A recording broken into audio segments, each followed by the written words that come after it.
Voilà,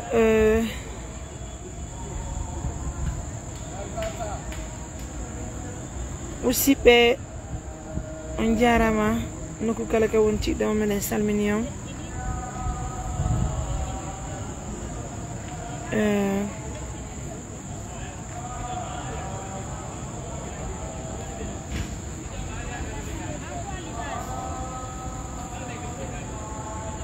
musidɓe aray ko andi ngollo musidɓe awa muñoto ko waɗi ko awa muñoto nani wala musidɓe ono wonɓe sivude men Fenno Side o ko andintingol ɗon haray meɗen kalabtan meɗen donka Fenno Side o no andi ɗon musidɓe hande gila bimbi aray ɗen hoore jinduru kadi fiɓe ninira e meɗen ɓe kindiya fi examen ji maɓɓe ɗin gila bimbi hiɗen ɗo hande woni balɗe jeɗɗi gila iwɗe mamum arɗen ka meɗen Conakry fi golleji men ɗin haray musidɓe on fof moɗon hiɗon salmina ko andintingol ɗon haray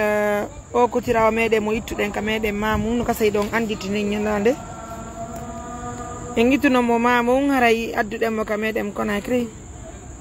ɗo gandi ɓe bambuno ɓe naɓimo ka bureau meɗen mamum haray nden ñande ɓay hi situation makko on tawto e wawata accude mo on situation ɗon wawɗen kisan déplace ude otowal ngal ittenmo ka meɗen mamum ton adduɗenɓe ka meɗen Conakry haray ono wonɓe lagi noddude ɓen on yafoto Fenno Side o haray ɗen ma heeɓi sokola haray noon sokola mo heɓuɗen on no handirɗon noon haray ko wokkotirawa meɗen ɗo woni ko feƴƴini haray ko joni woni ko feƴƴini musidɓe ko teddugal e julɓe ɓen foof haray en torama muñagol on fof mo ɗon on torama muñagol musidɓe haray hande kadi ko ɗum ko fewndi ka meɗen on tini gila komin yalti bimbi haray meɗen e ndu doggundu musidɓe haray noon en toriki Allah lanɗo subhanahu wa taala on yo Allah yaafomo yaafodomo yaafaɓe woniren ko yaaforen hiɗen ka laptan meɗen donka précisement hiɗen ka morgue haray miijo meɗen Fenno ittanude en hokkotirawo meɗen ka meɗen mamum addemo Conakry hari miijo meɗen ko fi o hettu cellal ngal haray hande woni ko feƴƴini hiɗen tori Allah yo Allah yaafomo yaafodomo yaafaɓe woniren ko yaaforen haray ko andintingol musidɓe golleji ɗi no satti golleji ɗi no yurmi golleji ɗi no yurmi murade moƴƴuɗo haray Fenno Side o ni ɓay men gayni jinduruji ɗin koɓe jotti kon fof fiɓe nindira meɗen examen ji maɓɓe ɗin hakkikide ɗo woni ko wokkotira men woni ko feƴƴini haray noon men addi pure ka morgue meɗen habbi haray Fenno Side o ni ɓe kippude fure on ka morgue gaɗe men yakadi men ƴetta kaydiri ni men yaka facturation men dara facture ji fewɗi ton tawsi mbuɗi komin versi ko woni ko yoni fi haray traitement o kotira meɗen walla hiɗen duwa ton kadi ay ɗon andi si tawi woni haray hiɗen duwa ton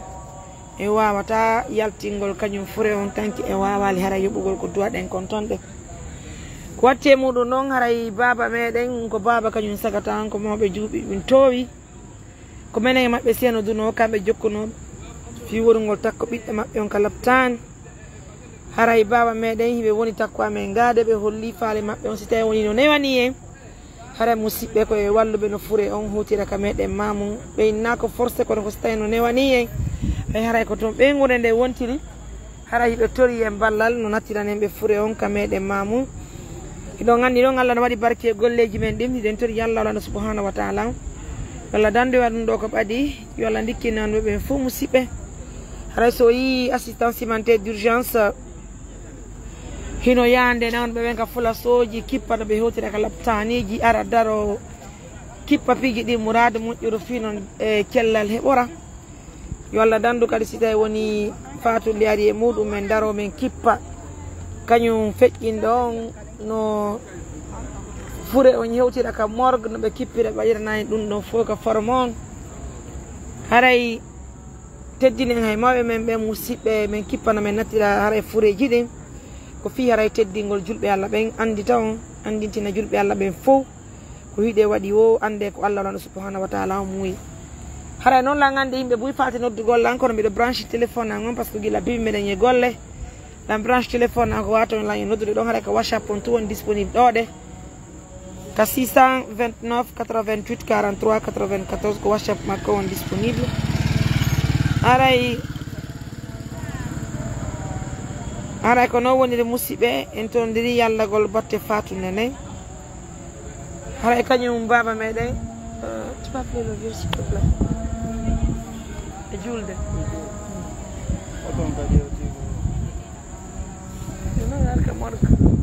non gani musidɓe aray déplace gol ambulance on ko mbuɗi woni ko landete ambulance on nattugol fouré tun ka meɗen Mamou c'est montant de 4 millions. Il y a d'autres qui nous disent on peut trouver à 3 millions. Haray noon musidɓe no andirɗon noon hay joni meɗen préféré ƴettugol otoje ɗen nattana men ɗum ɗon ɓay haray faale baba meɗen mawni ɗo gandi enen ka meɗen ko anduɗen ko teddungal mawɓen ko teddungol haray maako mawɓen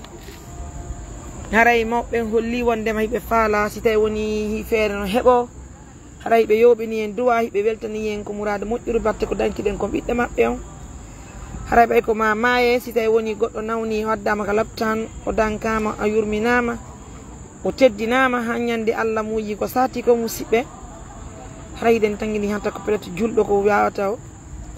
ko ɗum ɗo wawi julɗo musidɓe haray noon ko teddugal e julɓe Allah ɓen fof o ɗimmojo meɗen feƴƴindo hiɗen tori Allah yo Allah yaafomo yaafodomo yaafaɓe haray en torodori yaafu e musidɓe hey ko angoy immo ko kippuɗon ko yewon kippon fi kono ɓe wata taw namen ko facturation en ndette koron yo yaar ko facturation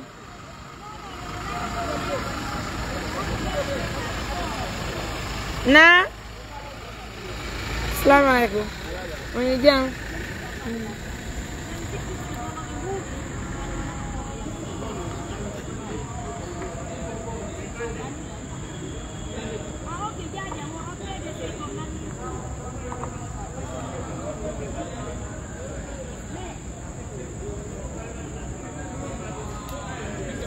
après mets-moi prends le numéro, regarde. Prends le numéro du coordinateur, tu l'appelles. Je suis en direct. Va avec Adja.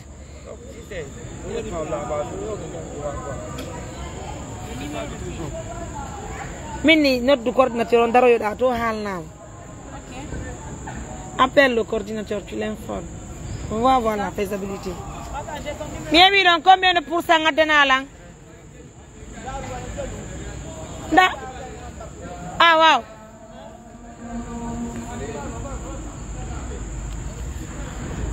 S'il te plaît, vas-y. Vas-y.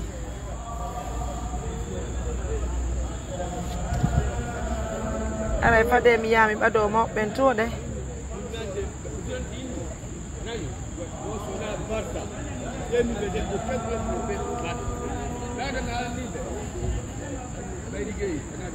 Et viens prendre mon sac. Quoi, mine? Pas de minutes au téléphone, non?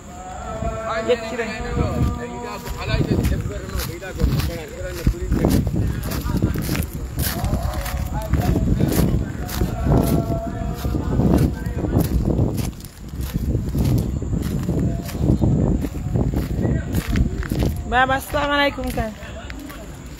Salam, senoro do hara. Partner be me yaldi na fatna na. Senor.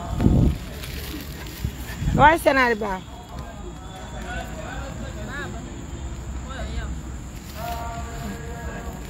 Ala haray ko ben kañum feƴƴimɓe ɓen ni ino ɗo kadi bappa maɓɓe kono woniri baba assalamu aleykum no hayfi no to wullu baba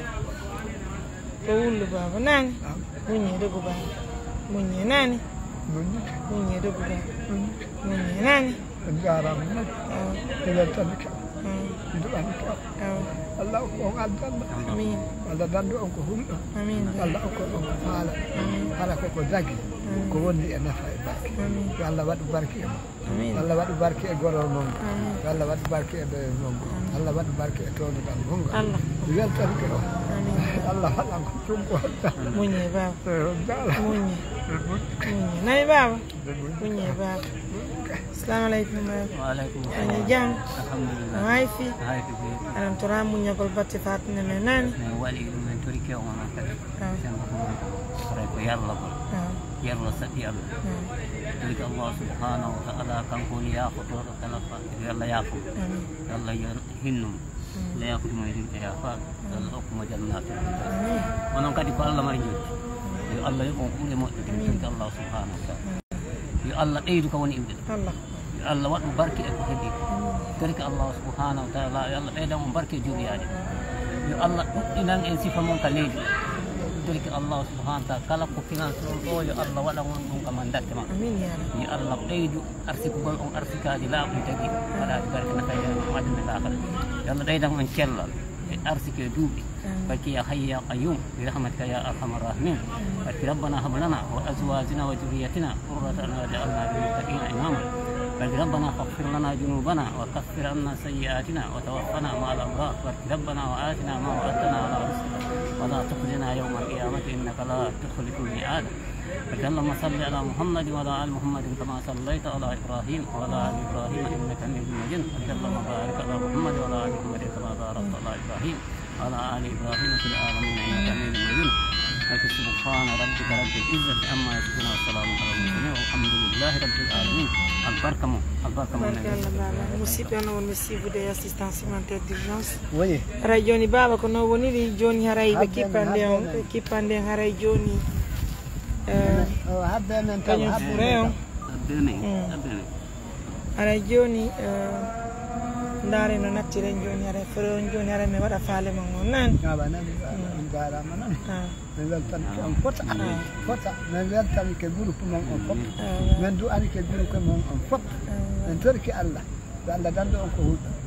Allah okkono on ko faala Allah okkono on ko daggi ko wondi e nafa e barke Allah ɓeydu maqamo Allah ɓeydu karama ɓe Allah ɓeydu hijaji Allah ɓeydu sutura Allah ɓeydu yaaden Allah ɓeydu ngalu Allah ɓeydu cellal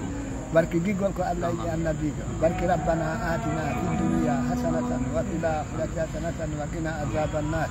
barke rabbana la tu'akhidhna in nasina aw akhtana rabbana la tahmil alaina isran kama hamaltahu ala alladhina min qablina rabbana wa la tuhammilna ma la taqata lana bihi wa'fu anna واغفر لنا وارحمنا انت مولانا فانصرنا على القوم الكافرين بركة اللهم رب السماء والارض haray ko nawdiri musidɓe haray ko nawdiri on tini ko babira e meɗen nen ni ko baba kañum sagata on ni ko papa kañum sagata on ni haray baba menen kadi beeri ko waɗi ko min toriki o muñagol nani haray ko noon wona faali amen ko ni woni ko Allah mo yiri haray faali amen ɗum ko hettu cellal ngal hoccude e makko mamu no dagori no moƴƴiri ko way ko ni Allah woni ko muyiri haray minen tori on yallah ɓiɗɗo mo nani woni muyɗe Allah ɗe ngala si o arano mi wiyayno ko fiyo arano on waɗanilan ko moƴƴi yo Allah waɗan on ko moƴƴi min weltani ko fota tini kodduru e Allah on yaara kono ono moƴƴere ko ɗaɓɓu ɗon ko on heeɓi danka ko naw Allah yani ngarugol ko baraji ma kala ko waɗɗoɗaɗa neɗɗo yo taw tun ko fi Allah woni ko waɗi joddi ɗin ko ka makko woni kanko mari yuɓɓo yo Allah yuɓɓo ɓuremo mi weltani ka on ha ka weltare ha ɓeymoɗi min torki Allah subhanahu wa ta'ala Allah welta noon ɓuuri ko minen min welti ko yo Allah naɓo en kadi hewtino en e jaam nawnu ɓeɗen en torki Allah yo Allah dikkiɓe en torki Allah subhanahu wa ta'ala fatim en fof yo Allah hinnaɓe o yaafoɓe o yaafodaɓe e jumɗo yaafaɓe o kadi jannatu firdaus barke inna lillahi wa inna rajiun barke Allahumma salli ala Muhammad sallallahu alaihi wasallam haray ko woni joni haray mako ɗon joni koye nattu fure on mamum ka yan ko teli ko ne haray ko janggo mi jiiɗe wattingol ka ara min holi partenaire ɓe amen ɓe min waɗi haray kumpital ngal e sawkeje mabɓe haray ko non woniri joni ɗe daara si ɓe gañi ɗo daare no nattiren fure on inchallah yo Allah hewtino e jam moƴƴere yo Allah hokkore feere no laatora e jam moƴƴere haray ko ɗum joni meɗen heɓa meɗen nan musidɓe no wonɓe suivude assistance humanitaire d'urgence haɗa ko humfutugol on ko firnde konka meɗen ni haray o kotirawo meɗen woni ko feƴƴini ɗen tori Allah yo Allah yafumo yafuɗomo yafaɓe donc noon wawu leysi min yimmomin kippa kadi procédure ji ɗi haray fof meɗen miɗen tora joni nego juuɗe no ɗum ɗo laatora natte mo sagataka meɗen waɗen faale babiraɓe meɗen ɓe e joni tini so tawi woni Allah no hokkuma barki a teddina e mawɗo kala mo yiɗa yesso maɗa raison pour laquelle musidɓe hara meɗen e ɓawa ɗum ɗon meɗen weltani meɗen jaam ñon joni say jarayɗi